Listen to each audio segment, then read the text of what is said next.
Eta gaurkoan kolaboratzaile batekin egoteko aukera izanen dugu, Arantza Ibarra zinema adituarekin aste honetako estreinaldiak aztertuko ditugu.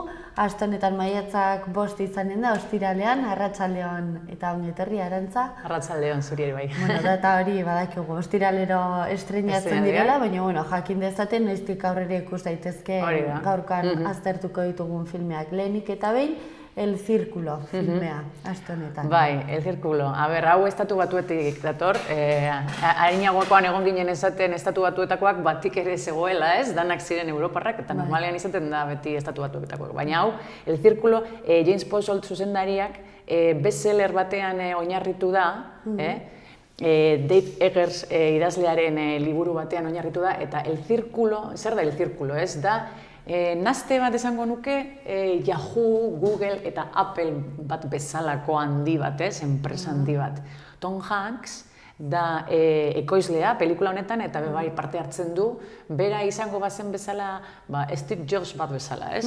Berak egiten du, bertako nagusia bezala, eta gero dago Emma Watson, zinean eduki dugula La Bella y la Bestias eta Harry Potter, horrelako pelikula askorekin, eta bera da protagonista. Orduan, jende guztiak nahi du parte hartu El Círculo enpresa hortan, ze, klaro, nork ez du nahi Google batean lan egin, ero horrelako, ez, leku batean. Orduan, berari deitzen diote parte hartzeko hemen enpresa honetan, eta, bera dago, pozik zoratuta, baina, klaro, hemen pelikulan gertatzen dena da, askotan esaten duguna, ez? Badakizu, holako enpresa baten barnean sartzen zarenean, ja zure rola, enpresako rola, dominio publikokoa dela, ez? Orduan, zu egon behar zara beraiekin pentsatzen denbora guztian, jende guztiak ezagutzen zaitu, orduan, kamarak epini behar dute, danean jarraitzaile asko daukazu zure atzetik, orduan, bere pixka bat pribatasuna galtzen joaten da, ez? Beraia da zirkulokoa, zango dugu, eta zirkulokoa bat zara, mundu guztiaren azara. Ja, ezin zara hortik kalden du, ez? Claro. Orduan, hemen pelikulan, nik uste dut, askotan, egoten dira hone pelikula teknologiagatik hitz egiten dutenak, eta dana, teknologia oso txarra dela morun epintzen dute, ez? Hemen argi ilunak daude, parte batetik jartzen dute teknologiak daukan parte txarra esango dugu, baina bebai jartzen dute daukan parte ona. Emma Watsonek dauka aita esklerosisa daukana pelikulan, Bill Paxtonek egiten duena pertsonaia, eta adibidez gaixotasunak eta horrelako gauzak daude esan da moron teknologia punta eta daukatean beste gauza eta aukera handia horre gauzak hobetzeko. Baina gero beste partea dana izango dugu sare sozialetan erasoak, hiltzen dute streamingean, zuzenean, horrelako gauzak daude interneten, eta realitatean gertatzen dira. Eta hori da, ez? Eta orduan, noiz hasten da eta noiz amaitzen da, esango dugu askatasuna eta pribatasuna, ez? Gauza planteatzeko. Hau pelikula, uste dut oso ondo dagoela, pixka bat galderak egiteko gure buruari, ez? Gero giro elektroniko, musika elektronikoa oso ondo ematen diona pelikulari dauka. Nik uste dut hau pelikula ez dela hone pelikulak esaten dena entretenitzeko baizik eta, gaur egun ondo tordiko zaiguna. Bai, egia esan gaiak ez asko laguntzen du gaur egun. Horregatik. Ez da, bizi dugun garai honi, ez, laguntzen du. Bai, ez gaur eguneko gauzak dira. Orduan, uste dut hau gaia oso interesgarria dela jende guztiarentzat. Beste alde batetik, Maravillosa Familia de Tokio, hau Japoniatik dator. Badakizu Japoniatik eta tortzen direnean eta beti, izaten dira pelikula oso bitxiak eta bizka bat ez dira tortzen askotan. Orduan daukagu hau, ez dela, berak Yoji Yamadak zuzendariak egin zuen 2013an Maravillosa kenduta Una Familia de Tokio, ez? Izan zen remake bat, bere zuzendariari omenaldi bat egiten, ze bera egon zen zuzendari laguntzaile bezala hanbeste urte, Ozu zuzendariarentzat lan egiten, ez? Eta orduan berari egiten dio omenaldi bat bezala, ez? Eta orduan nahi zuen jarraitu familia hori, Hirata familia, 2013an estrenatu zuen pelikularekin jarraitu familia horrekin, ez? eta melodrama honek dauka komedia asko, eta gero, claro, gai esaten dizu denean esango duzu, bueno, bai, komedia egiteko honekin ez, baina, bueno, da, 80 urteko bikote bat, esango dugu, emazteak gizonari eskatzen diola bere urtebetetzean opari bat, eta oparia da, nahi duela banatu. Eta orduan, claro, esa familia oso handia da, ez? Semeak, ilobak, bere zenargaia, bueno, badakizu ez, familia handi bat da, eta danak orduan amonak nahi du banandu, ez? Osea, 45 urtetik gora daude alkarrekin, eta orain bere oparia hori da, ez? Orduan, pizka bat punto komikoa dauka, eta sensibilitate asko dauka bai. Oso bitxia, ez? Eta ez berezia da. Zemintxin estrainatu zuten, eta pentsatzen dut hau pelikula ez dela betiko pelikula ikusten dugun bezala, ez? Hori gaia da punto komikotik harrapatuta, ez? Da familian igual moralina txiki bat bai dauka pelikulak hori, ez? Familia osoak danak eta, bueno, ez? Gainera hori, Japonian adibidez, komedia generoa lantzen da? Honek, adibidez, honek Yoji Yamadak zuzendariak ia 90 urte dauka, eta beti egon da egiten horrelako. Badaude batzuk, baina arraroa egiten da, bizka bat, bai. Normalean ez. Seriotasuna, eta ez? Horregatik igual uste dut horrelako pelikulak eta jendeak esaten duen, ikusi egin beharko da, ez? Oso ezberdina da, bai. Oso, bueno, bestalde batetik, Los Demonios pelikula ere. Hori izenburuarekin esaten duzu, baina, bueno, zer da, ez? Baina, gauza da, Philip Lesage dokumentaletik dator, hau, zuzendaria, eta, bueno, honek dokumentaletik datozenak eta normalean esaten dira bizka bat, estiloa oso ezberdin eukitzen dute, ez da beste zuzendariak bezala. Honek adibidez, haurtzaroagatik hitz egiten du, eta normalean haurtzaroagatik hitz egiten duzunean ematen du izan behar dela bizka bat inozentea esango dugu, baikortasuna, eta ez, bizka bat arrosa kolorekoa esango dugu. Eta hemen, Los Demonios hitzakin esaten duzu, bueno, hau da drama psikologiko bat, da. Monrealen, hau Kanadakoa da pelikula hau. Orduan daukagu, bai, ez, Japoniatik, estatu batuetik, hau Kanadakoa da, eta hemen kasuan adibidez, umeak pentsatzen duen gauzak, baina imaginazio handia dauka, Monrealen bizi da, eta umeak desagertzen ari dira bertan.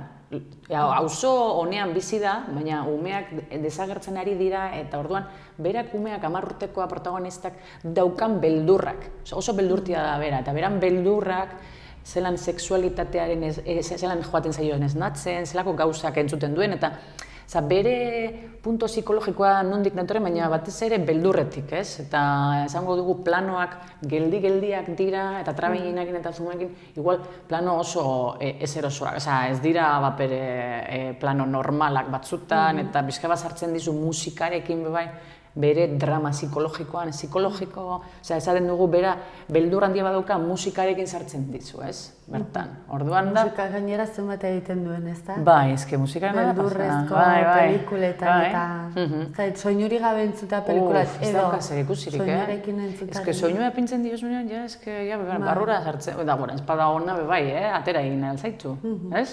Baina hau uste dut, honek ukiduan beste sari, ez da pelikula bat jende guztiarentzat hau.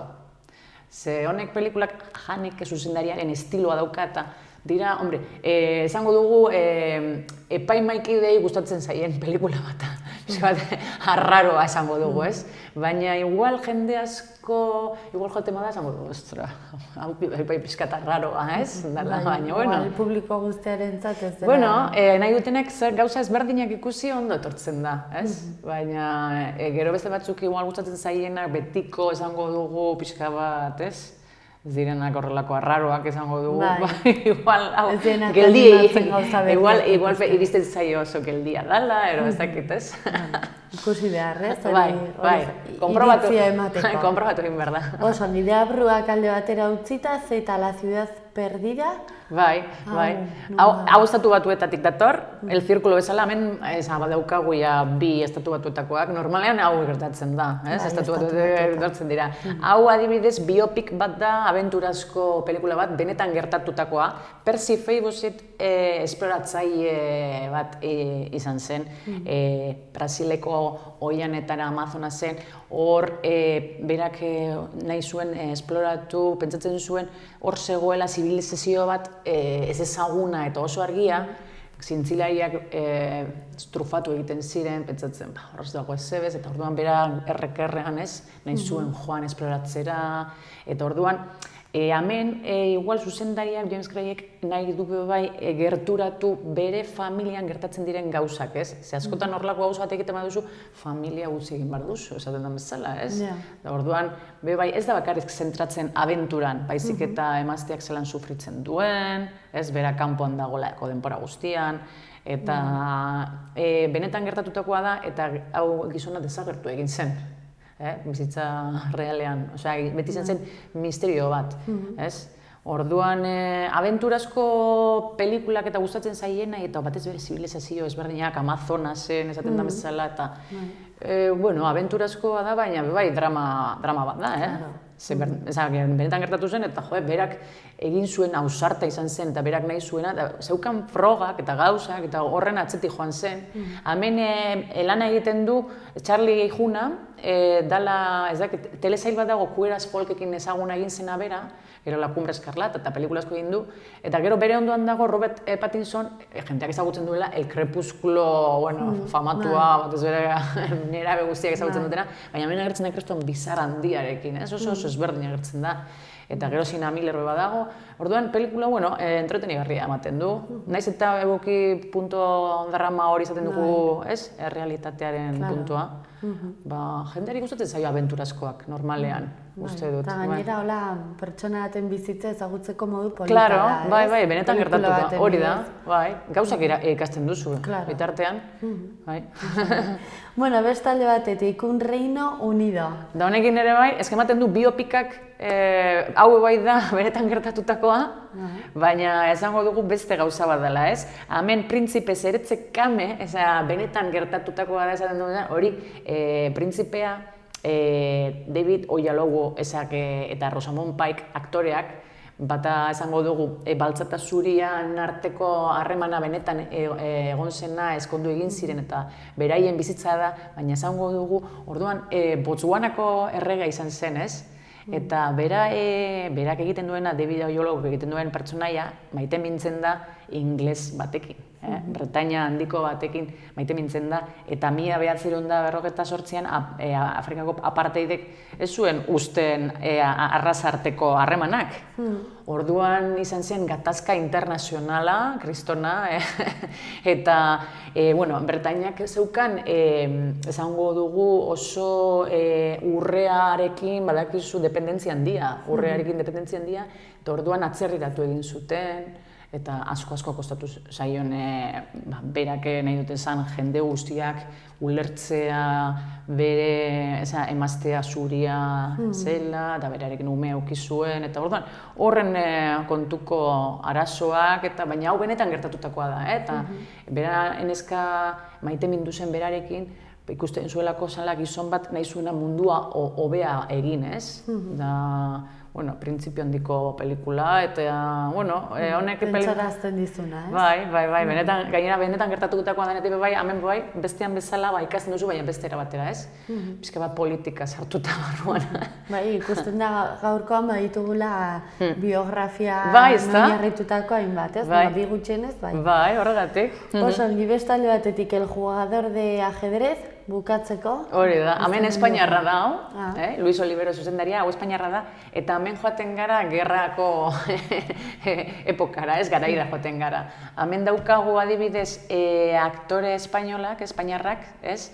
Daukagu Mark Lotet ez dela horrelako ezaguna, igual Alejo Sauras ezagutzen dute jendea gehiago, Los Serrano, ez, telesaiagatik, aspaldian ikusi gabe bera aktorea. Orduan, hemen 1938tik 33 artekoa gerra frankismoarena, Espainian, orduan, bera xake, esaten duzu ez, El Jugador de Ajedrez, xake jokoko txapelduna, ez? Txapelketa bat irabazten du Espainia osoan berak, protagonista Diego Padillaren egiten duenak, eta orduan, maite mintzen da, frantzez kazetari neska batekin, maite mintzen da, eta frankismoaretik eskapateko joaten dira Parisera bizitzera, baina Parisen nazismoa dago, da pentsatzen dute espia bat dela bera, eta atxilotu egiten dute bera. Bueno, drama bata, drama total, drama bata, atxilotu egiten dute, baina alemana bera nazia, asko gustatzen zaio xake jokoa, da orduan berak hori erabili aldu, bizirik irauteko esango dugu, eta xake jokoa hemen kasuan ikuste dut dela metafora bat, ez? Nik zuri hiltzen zaitu, nik zuri, bueno, da, esango dugu metafora, ez? Eta argazkia bai oso ondo landuta dauka, argazki bat dauka, xake jokoa dagoenean oso ondo zehaztasun guztiekin eta ondo eginda dago. Beraz, Espainia eta Frantzia artean, ez? Grabatutako. Hori da, baina truko bat dago hemen, ze Parisen, suposatzen da, grabatu dutela eta grabatu dute Budapesten. Emateko lehenako, Budapesten daude, badakizu edifizio, daude oso lehenakoak mantentzen dute lehenako esentzia. Parisen ja igarriko zen igual, gaur egunok. Urte diferentzia. Egiten dute, arraroa da, baina Budapestera joan ziren grabatzera emateko Paris dela. Eta gero kroma asko daude, kroma badakizu pintzeko Torre Eiffel eta horrelako gauzak eta montaketa egiteko, ez? Magia, txiki bat, ez, zinema. Osango, bueno, zein izan da ikusi duzun azkeneko filmea eta gustatu zitzaizun? Azkeneko filmea, ez dakite gogoratzen zaren esan izula nahi nuen ikusi La Profesora, nahi nuen ikusi. Zer irizten zaidan, bueno, txekiarra, gogoratzen zaidan, eta joan nintzen ikustera eta oso ondo eginda dago, gustatu zaidan batez ere gurasoak batzen direnean, eskutuan, eta bera, gaztetxoekin dagoenean klasean zer egiten duen, biak naztatuta daude garai ezberdin, urte bateko ezberdintasuna, baina joaten zara ikusten parte batetik zer gertatu den, hasieratik, baina joaten zara lotzen, eta oso ondo eginda dago, eta andereñoak egiten dizu pixka bat, esaten den bezala, egiten zaizu oso gogorra, jende guztia, imagina, geuden pelikula ikusten, eta jendeak egiten zuen, que fuerte, eta horrelako gauzak, andereñoagatik, oso ondo, barrura sartzen zaitu. Denaen, aipatu zenuen oso gogorra zela, ez, bai gaiagatik, eta agian filmea lantzen... Zuk imaginatu, andereño bat, esaten den bezala, egiten duena edoze manipulatzeko bai gurasoak, bai ume bat saiatzen da bere burua hiltzen, eta gurasoak horregatik nahi dute zerbait egin. Eta bera jarraitzen du beti bardin, benetan gertatutakoa da gainera. Orduan, bera ana da, beti galdetzen du, zuzetan lan egiten duzu, zure gurasoak zenan lan egiten dute, jakiteko, zuk zer alduzun nigatik egin. Eta, epintzen dizu, eta bera politikan zartuta dagoen eta komunismoan, eta indar handia daukanetik batzuk ez duten nahi, eta hor, gatazka krestona, eta gurasoen artean, batez ere. Osan, bukatzeko Arantza, zein aukeratuko zenuke estreinaldi hauetatik, zeinek piztu dizu interes berezia? Niri piztu interes berezia, esan dizuan bezala, igual gaiagatik el zirkulo, ikusten dudalako gaur egunekoa dela, eta iristen zait oso interesgarria, batez ere kalderak egiteko, gustatzen zait pelikulak egiten dizuna pizka bat pentsatu, eta jakiteko, ez? Orduan, el zirkulo gehien interesatzen zaidana da, amendidanetatik. Usten bale moduzu, urrengoan aipatuko zer moduzu. Mami esker, Arantza, eta honizan.